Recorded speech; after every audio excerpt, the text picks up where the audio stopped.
आपली संस्कृती, आपले संस्कार सदा राहू दे आपल्या सोबत। भारताच्या महान ग्रंथांचे आणि काव्यांचे संपूर्ण संकलन सबस्क्राइब करा तिलक।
आज जो परमगूढ विषय तुमच्या समोर प्रस्तुत करतो आहोत, भागवतात त्याचं शीर्षक आहे उद्धवांची व्रजयात्रा। या विषयाला घेऊन हिंदी साहित्यामध्ये भक्त शिरोमणी सूरदासांपासून महाकवी रत्नाकरांपर्यंत असंख्य कवींनी हजारो रचना केल्या आहेत। साहित्यकार आणि दार्शनिकांनी शेकडो ग्रंथात या गूढ विषयाची व्याख्या केली आहे। तरी देखील असंच वाटतं की कुणीही पूर्णपणे या विषयाच्या अंतरंगात बुडी मारून या विषयाची खोली समजू शकलेला नाही। हजारो वर्षांपासून मोठमोठे संत आणि कथावाचक उद्धवांच्या व्रजगमनाची कथा ऐकवत आले आहेत की कशा प्रकारे श्रीकृष्णांनी उद्धवाला व्रजगमन करायला सांगितलं, जेणेकरून तिथे जाऊन त्यांनी राधा आणि गोपिकांना ब्रह्मज्ञान प्रदान करून त्यांना मुक्तीचा मार्ग दाखवावा आणि कृष्ण प्रेमाखातर विरहाच्या ज्या दुःख सागरात त्या बुडाल्या आहेत त्या दुःखाच्या अंधकारातून बाहेर काढून त्यांना ज्ञानाचा प्रकाश दाखवावा, ज्या योगे त्या मोहाच्या मायाजाळातून बाहेर पडून एक शाश्वत शांतता प्राप्त करतील। हजारो वर्षांपासून ही कथा ऐकवली जात आहे आणि भक्त ऐकत आले आहेत।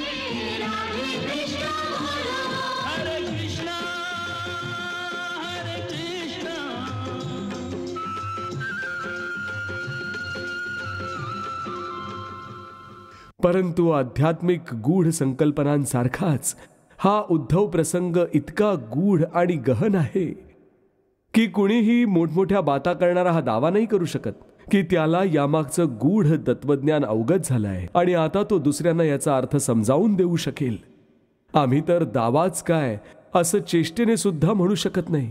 आम्ही तर जे काही ग्रंथांमध्ये वाचलंय, जे साहित्यामध्ये धुंडाळलंय, जे काही महात्मा संत आणि मोठमोठ्या कथावाचकांकडून ऐकलेलं आहे त्याच आधाराने जशी आम्हाला भगवती वीणा पाणीनी प्रेरणा दिली आहे तशीच कथा आम्ही तुमच्या समोर प्रस्तुत करत आहोत।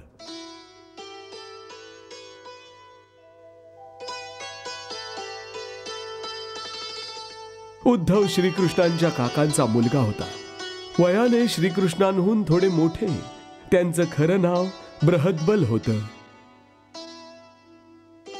बालपणातच त्यांना देवतांचे गुरु भगवान बृहस्पतींनी त्यांचा शिष्य बनवून घेतलं होतं.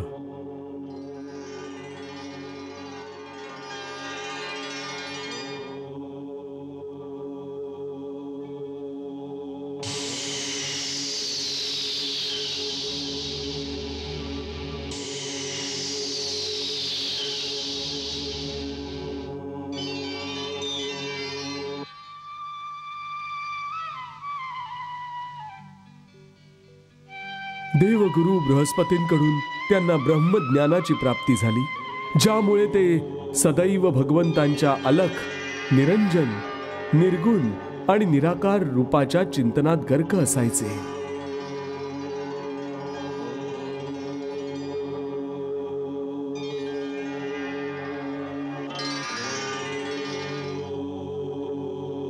म्हणूनच हे माहीत असून सुद्धा की श्रीकृष्ण पूर्ण ब्रह्माचे अवतार आहेत, त्यांना श्रीकृष्णांच्या या साकार शारीरिक रूपाचा जराही मोह नव्हता. आणि जसा ज्ञानवंतांमध्ये दिसून येतो तसा त्यांच्या मनात देखील कुठेतरी ज्ञानाचा अहंकार लपला होता. आणि भगवान तर त्यांच्या प्रिय भक्तांच्या मनात, ज्यांच्यावर भगवंतांचं प्रेम असतं, अहंकार आणि अभिमान शिल्लकच ठेवत नाहीत. इकडे श्रीकृष्ण जेव्हापासून गोकुळातून मथुरेस आले आहेत, राज्यकारभाराच्या कामांमध्येच ते सदैव गडलेले असतात. येताच त्यांनी सर्वप्रथम कंसाचा वध करून त्या आतताईच्या अत्याचारांपासून प्रजेला मुक्त केलं. मग माता पित्यांना कंसाच्या कारागृहातून मुक्त केलं. महाराज उग्रसेनांना काळ कोठडीतून बाहेर काढून त्यांचा पुनश्च राज्याभिषेक केला. मग राजकुळाच्या परंपरेनुसार यज्ञोपवीत धारण करून गुरु आज्ञेवरून सांदीपनी मुनींच्या आश्रमात जाऊन विद्याध्ययन केलं. त्यांच्याकडून केवळ 64 दिवसात 64 विद्या ग्रहण केल्या. त्यानंतर गुरुमातांच्या सांगण्यानुसार त्यांच्या मृत पुत्राच्या शोधार्थ गेले. आधी समुद्र तळाशी पांचजन्य शंखाच्या आत लपलेल्या त्या महासुराशी युद्ध केलं.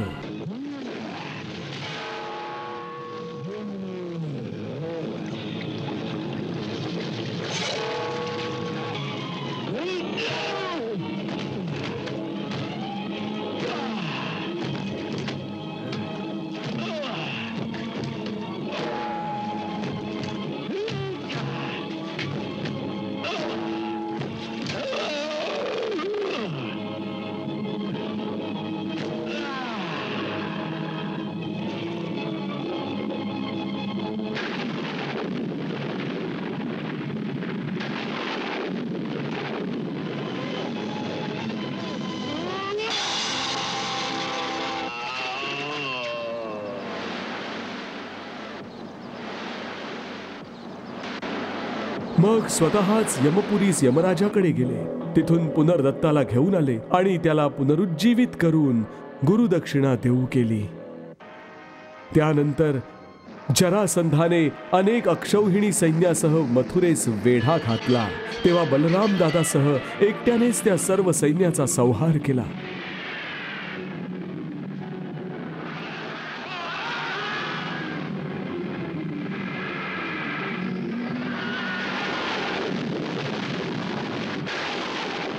त्यांच्या या चमत्काराची ख्याती देश विदेशात गाजत होती. प्रजा तिच्या तारणहाराकडे पाहून आनंदात मग्न होती. चहू दिशांना त्यांचा जय जयकार होत होता.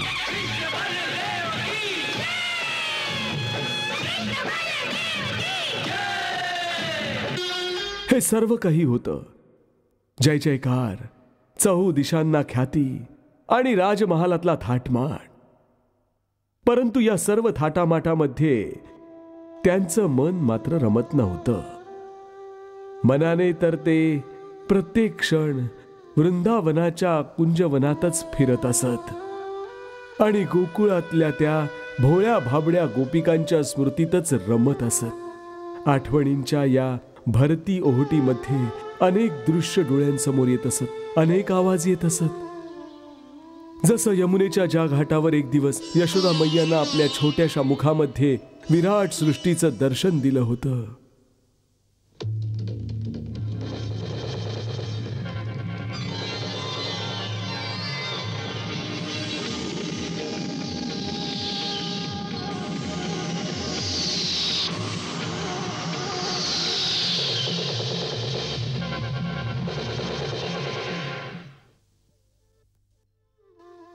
आणि मग त्याच यमुनेच्या घाटावर मोठं झाल्यानंतर राधेसह कित्येक सायंकाळी चुपचाप एकमेकांना बघण्यातच व्यतीत केल्या होत्या. कधी त्याच राधेला कृष्ण बनवलं तर कधी स्वतः तिची ओढणी डोक्यावर घेऊन राधा बनले होते. आणि मग एक दिवस त्याच राधेला प्रत्येक रात्री स्वप्नात भेटायचं वचन देऊन यमुना किनारी सोडून निघून गेले.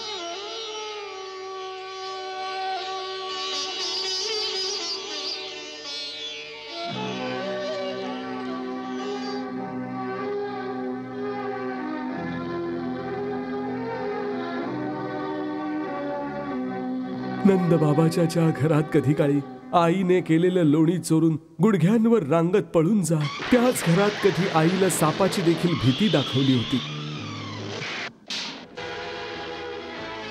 कधी दह्याचं मडकं फोडून आईचा मार चुकवण्यासाठी तिच्यापासून दूर दूर पळाले होते. तुला ये लपाड कुठला?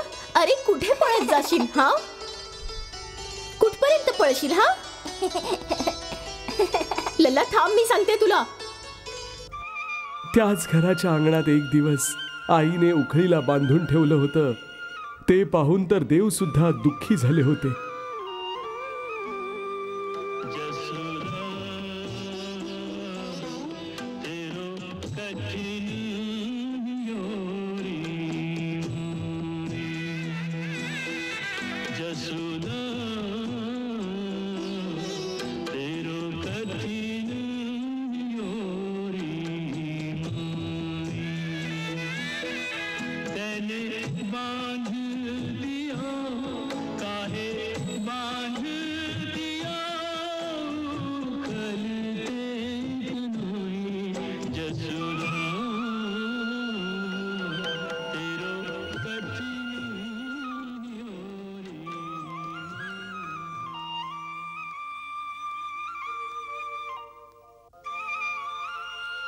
एक दिवस त्याच अंगणात आईला कायमचं सोडून मथुरेला निघून आले होते.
कधी नदी किनारी गवळणींची मडकी फोडत असत, कधी त्यांच्या घरी जाऊन त्यांची दह्याची मडकी फोडत असत. मग त्याच गवळणींसमोर अगदी थोड्याशा ताकासाठी स्वतः नाचून नाचून त्यांचं मनोरंजन सुद्धा करत. राधा आणि तिच्या सख्यांसह कधी काळी होळी साजरी केली होती. मग त्यांच्याच बरोबरीने रासक्रीडेची दिव्य लीला देखील केली होती.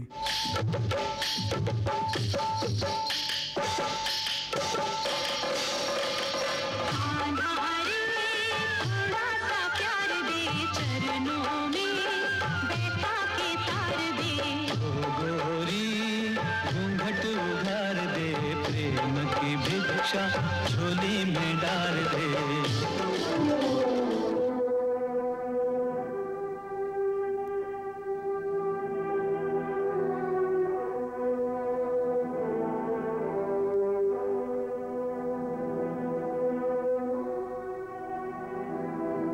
मग त्यांना ती दृश्य आठवतात जेव्हा राधेला भेटून शेवटचा निरोप घ्यायला गेले होते. काही मागू? माग ना.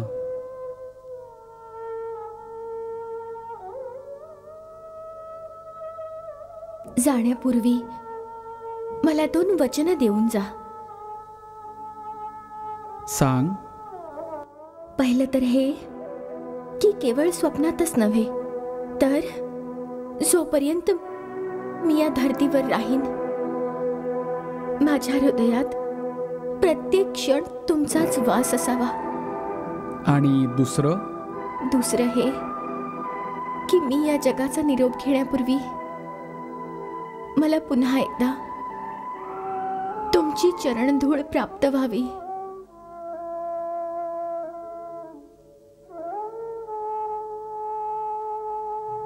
येतो.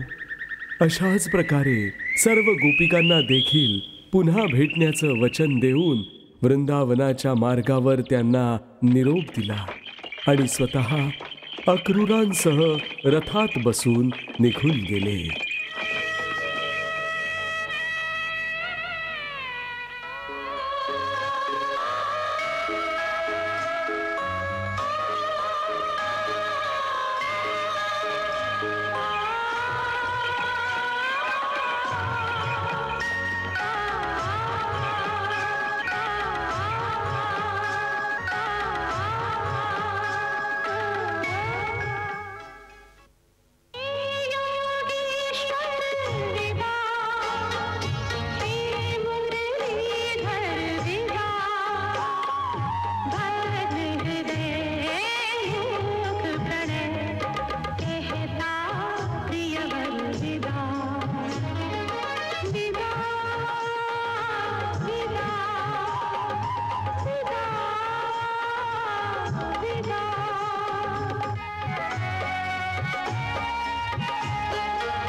जेव्हा पूर्वायुष्यातल्या स्मृतींची आक्रमणं त्यांच्या मनाला विकल करत असत तेव्हा ते त्यांच्या विशाल भवनात एकटे आतल्या आत हरवल्यासारखे फिरत असत.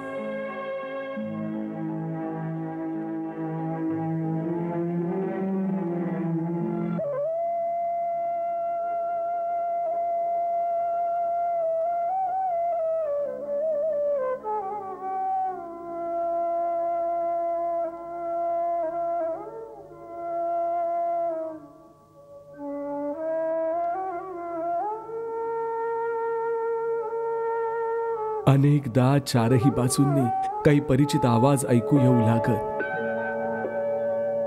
निर्मोही, कधी आमची आठवण येत नाही? स्वतः तर राजमहालातल्या रेशमी बिछाण्यांवर झोपतोस आणि आम्हाला काट्यांच्या बिछाण्यावर सोडून निघून आलास.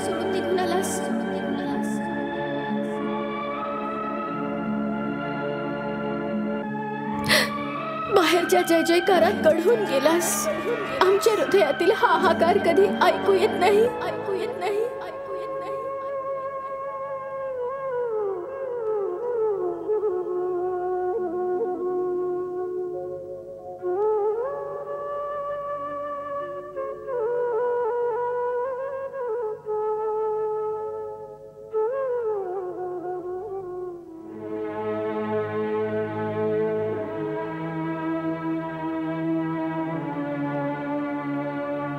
मग असं वाटायचं की जणू आठवणींचा एक महासागर आहे ज्याच्या लाटांमध्ये राजमहाल बुडत चालला आहे.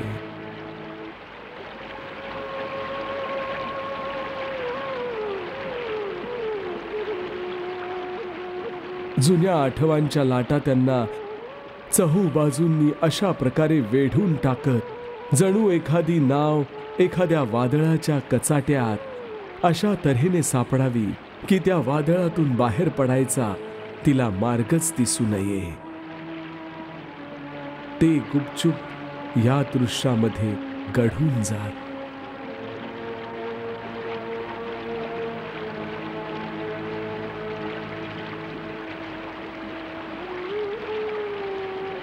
त्याच लाटांमधून अनेक ओळखीचे माहितीतले चेहरे हळूच वर येत असत.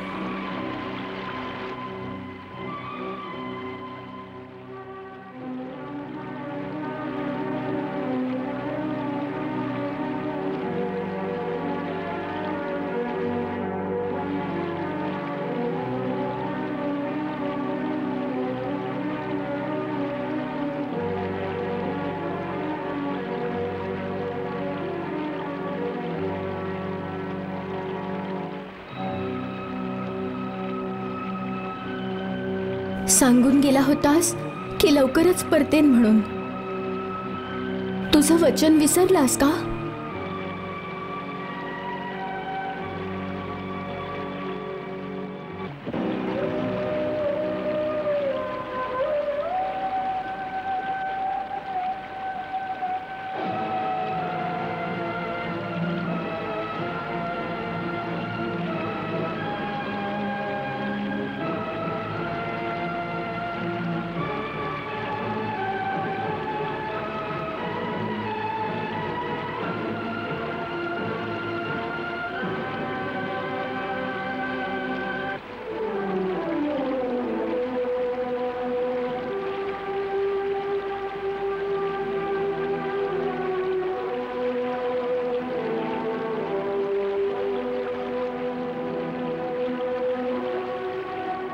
महालातल्या थाटामाटात भले गोकुळातल्या धूळ मातीच्या गल्ल्या तुला का लक्षात राहतील कान्हा?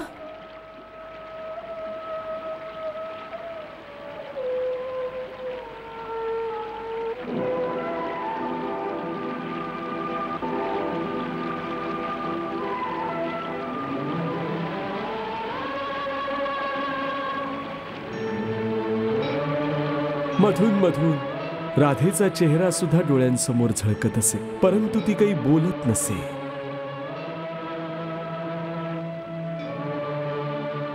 मूकपणे बघत असे.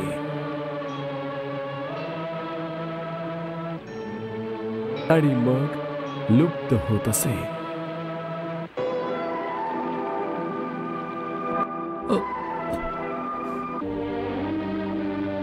का रे कृष्ण, ऐकलंय की तिथे कोणी कुब्जा आहे, तिच्यातच खूप रमला आहेस. काय तिचं आमच्यापेक्षा अधिक प्रेम आहे? आमच्यापेक्षा अधिक प्रेम तर तिन्ही लोकात कुणीही करू शकत नाही तुझ्यावर कान्हा. जा रे, तुला तरी आमच्यासारख्या गवळणीशी काय घेणं देणं? तू तर आता नगरवासी झालायस ना कान्हा. ज्या मार्गावर सोडून गेला होतास कान्हा, अजूनपर्यंत आम्ही तिथेच उभे आहोत कान्हा. सगळं काही विसरून कर्तव्य पालनाचा बहाणा बनवून निघाला होतास ना तू? काय अजूनही पूर्ण नाही झालं तुझं कर्तव्य पालन? का तुला आमची आठवण येत नाही का रे, की आम्ही सुद्धा वाट बघत असू म्हणून? आठवतंय कान्हा, तू एकदा माझी घागर फोडली होतीस? आठवतंय तू माझे कपडे पळवले होतेस? काय अजूनही पूर्ण नाही झालं तुझं कर्तव्य पालन? कधी येणार आहेस कान्हा? कधी येशील? कधी येणार आहेस कान्हा?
राधेची ही मूक व्यथा श्रीकृष्णांना सहन होत नव्हती आणि मग ते म्हणतात, तू सुद्धा काहीतरी बोल, तू सुद्धा एखादा टोमणा मार.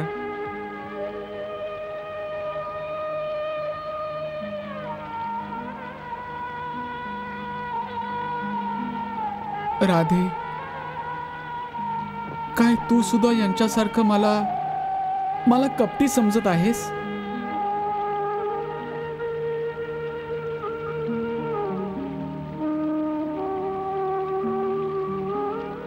राधे, एक तूच तर आहेस जी माझी ही विवशता समजू शकतेस.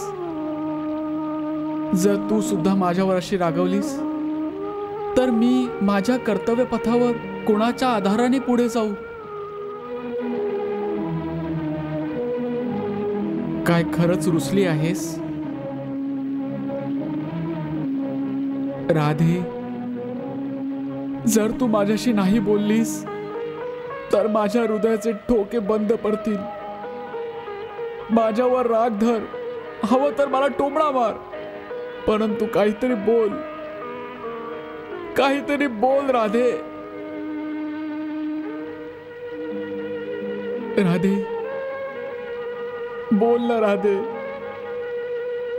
अशी रुसून बसू नकोस राधे, माझ्याशी बोल राधे. ही बिचारी काय बोलणार? जेव्हापासून तू गेला आहेस अशी काही गप्प झाली आहे की रात्रंदिवस यमुनेच्या किनारी चुपचाप बसून राहिलेली असते. ना काही बोलते, ना कुणाला काही सांगते की तिच्या मनात काय चाललं आहे. कधी कधी तर असं वाटतं की ती या जगातच नाहीये, न जाणो कोणत्या जगात वावरते आहे.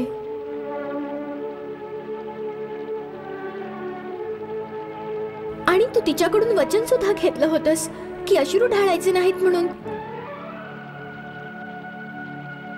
बिचारी रडली असती तर मन तरी हलकं झालं असतं. बिचारी जणू दगडच झाली आहे.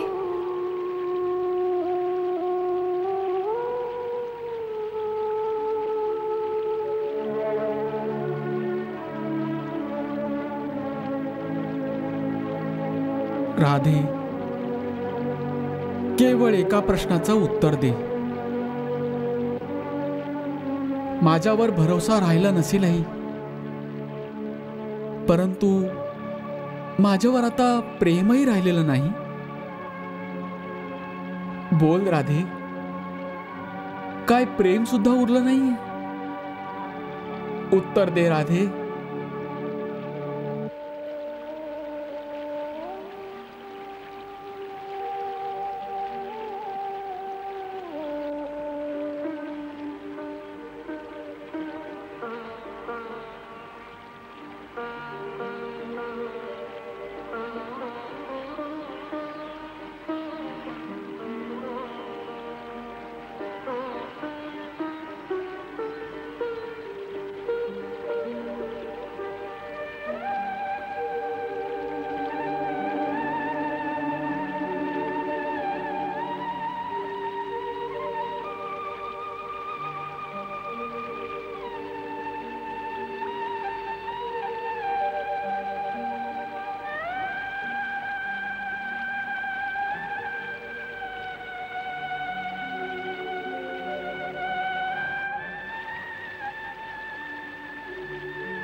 परब्रह्मांच्या डोळ्यात अश्रू. भगवंत, हे काय करू जात होतात?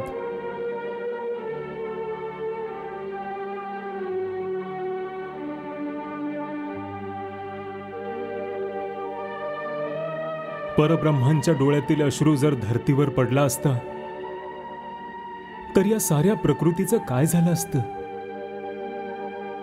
समस्त ब्रह्मांड यात बुडून गेलं असतं आणि प्रलयाच्या आधीच प्रलय झाला असता. प्रभू, गंगेचा वेग तर भगवान शिवांनी आवरला होता, परंतु तुमच्या अश्रूचा वेग भगवान शिव देखील आवरू शकले नसते. भगवान, तुम्ही हा अनर्थ का करू जात होतात? उद्धव दादा, राधा माझ्यावर रुसली आहे, बोलतच नाहीये माझ्याशी. राधा? कोण राधा? काय राधा तुमच्यापासून वेगळी झाली प्रभू?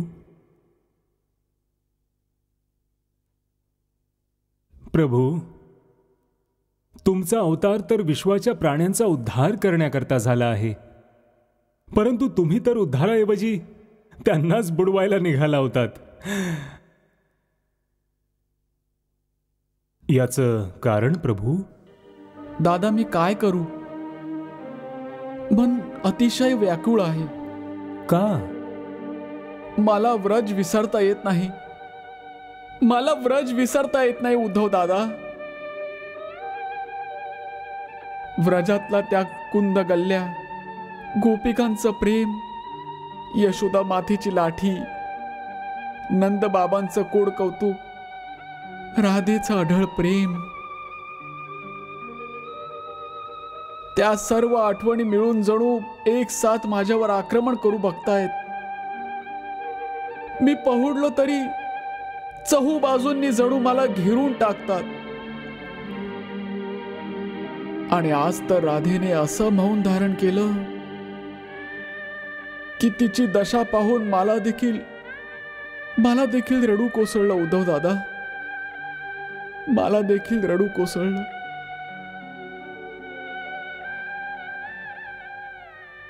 उद्धव दादा, तुम्ही तर इतके मोठे ज्ञानी आहात, आता तुम्हीच मला काहीतरी शिकवण द्या ना. ज्या योगे चित्ताची चंचलता शांत होईल आणि मी या मोहाच्या बंधनातून सुटेन. दादा,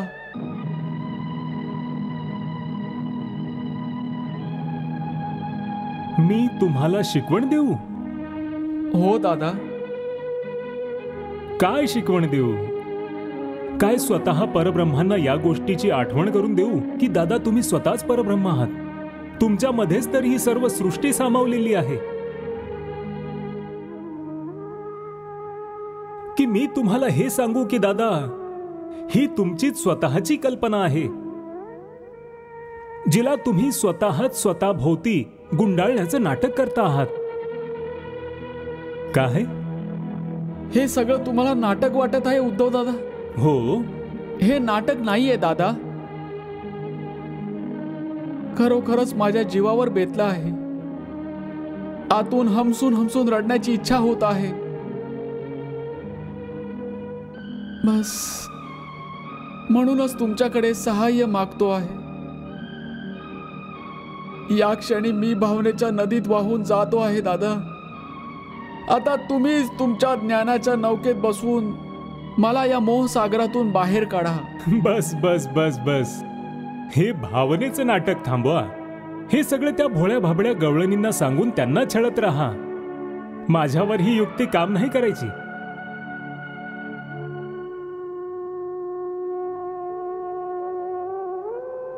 तुमच्यावर तर या सर्व गोष्टींचा काहीच परिणाम होत नाही ना? अजिबातच नाही. ही सर्व मोहाची माया आहे. अज्ञानींनाही भरकटवू शकते, परंतु जो ज्ञानी असतो या भावनेच्या नदीत नाही वाहून जात. ज्ञान दगडाची अशी एक शिळा आहे जी नदीच्या पुरात देखील तिच्या स्थानावर अढळ राहते.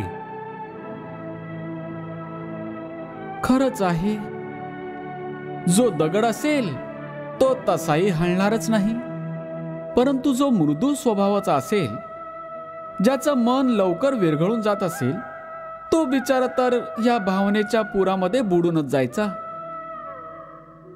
तुम्ही तर परमज्ञानी लोक आहात, स्थिर आहात. परंतु आम्ही तर अनभिज्ञ, अशिक्षित, अज्ञानी मानव आहोत. भावनेच्या भरात वाहून जाऊन एकतर मरून जातो किंवा तरुण जातो.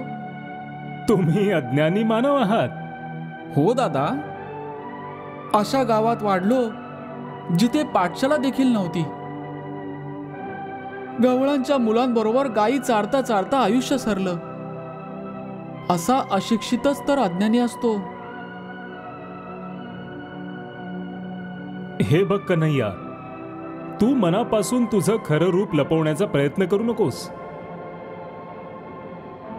मी देवतांचे गुरु, स्वतः भगवान बृहस्पतींचा शिष्य आहे. माझ्या परम गुरूंनी मला तुझ्या अवताराचं रहस्य समजावताना असं सांगितलं होतं की स्वतः परब्रह्मांनी तुझा धाकटा भाऊ कृष्णाच्या रूपाने धर्तीवर अवतार घेतला आहे. तेव्हापासूनच मी माझ्या हृदय सिंहासनावर बसून तुझी पूजा करत आलो आहे. पूजा करतोस? हो. तर मग काय दिसलं तुला? एक निराकार तेज, अनंत तेज.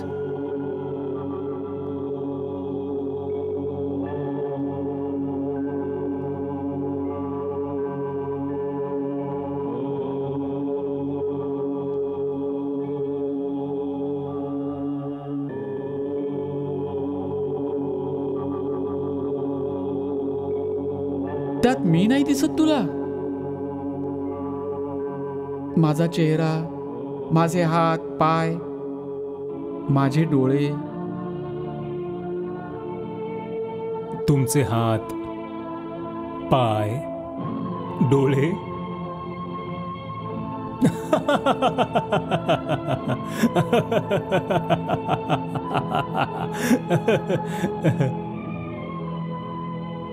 कुणाचे हात, कुणाचे पाय, कुणाचे डोळे? भगवान रूपात तर तुम्ही सर्वांच्यातच विराजमान आहात. तर मग आम्ही कुणाकुणाचे हात, कुणाकुणाचे पाय, कुणाकुणाचे डोळे बघत बसायचे? प्रभू, जर तुमचं काही स्वरूप असलंच तर ते आहे तुमचं विराट स्वरूप, ज्याचे कोट्यावधी हात आहेत, कोट्यावधी चेहरे आहेत. मग नक्की तुमच्या कोणत्या हातांकडे, कोणत्या चेहऱ्यांकडे पाहायचं आम्ही? यासाठी ज्ञानी केवळ एका निराकाराच्या कल्पनेत रममाण होत असतो.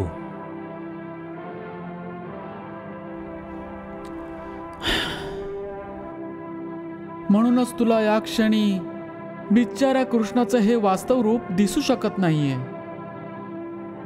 जे मोह आणि भावनेच्या लाटांमुळे बुडत चालला आहे. बघा ना, त्यांच्या भावनांच्या लाटा कशा प्रकारे माझ्या दालनात उसळून उसळून येत आहेत. तुमचे तर दिव्य चक्षु आहेत, तुम्ही तर स्वतःच बघू शकता.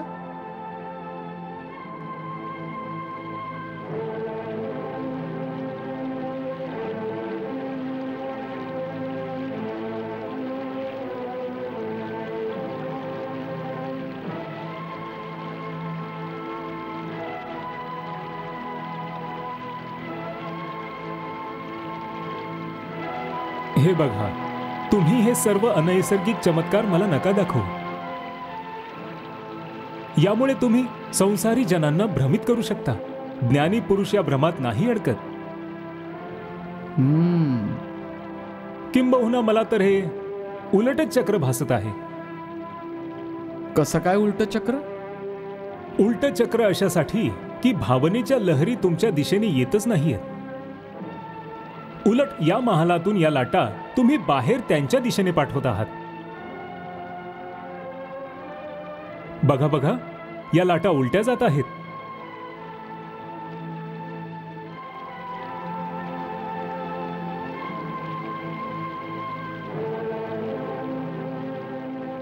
प्रेमी आणि ज्ञानी यांच्यात हाच तर फरक आहे की प्रेमीला ज्या लाटा आपल्या दिशेने येताना दिसत असतात, ज्ञानीला त्याच लाटा आपल्यापासून दूर जाताना दिसत असतात. कारण ज्ञानी सत्य बघतो. त्यामुळे मलाच तर असं दिसत आहे की तुम्ही या लाटा त्यांच्या दिशेने पाठवून त्यांना भावनेच्या भोवऱ्यात गटांगळ्या खायला लावत आहात. तुमच्या प्रेमात त्यांचं बुडणं, गटांगळ्या खाणं आणि तडफडण्याचं दृश्य पाहून जो आनंद मिळतो आहे म्हणून कौतुक करता आहात. पण मला तुमच्याबद्दल सहानुभूती वाटत नाही, कारण यामुळे ना तुम्हाला काही फरक पडतो ना कधी पडेल. परंतु त्या बिचाऱ्या आत्म्यांना तुमच्या प्रेमजालात अडकवून तुम्ही त्यांना तडफडवत आहात, त्यांच्याबद्दल सहानुभूती वाटते मला.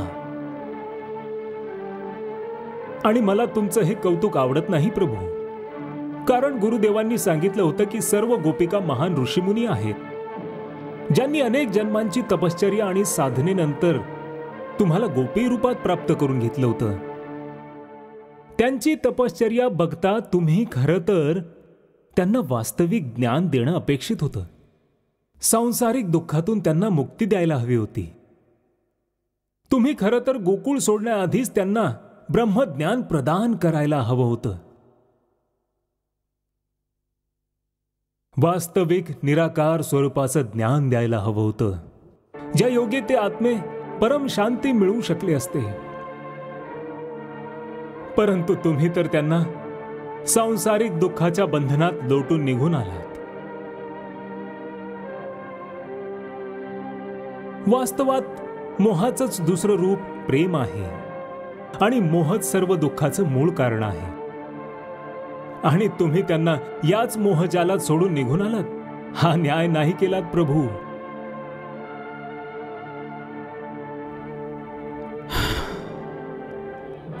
चल, मान्य केलं की मी त्यांच्या बरोबर घोर अन्याय केला आहे.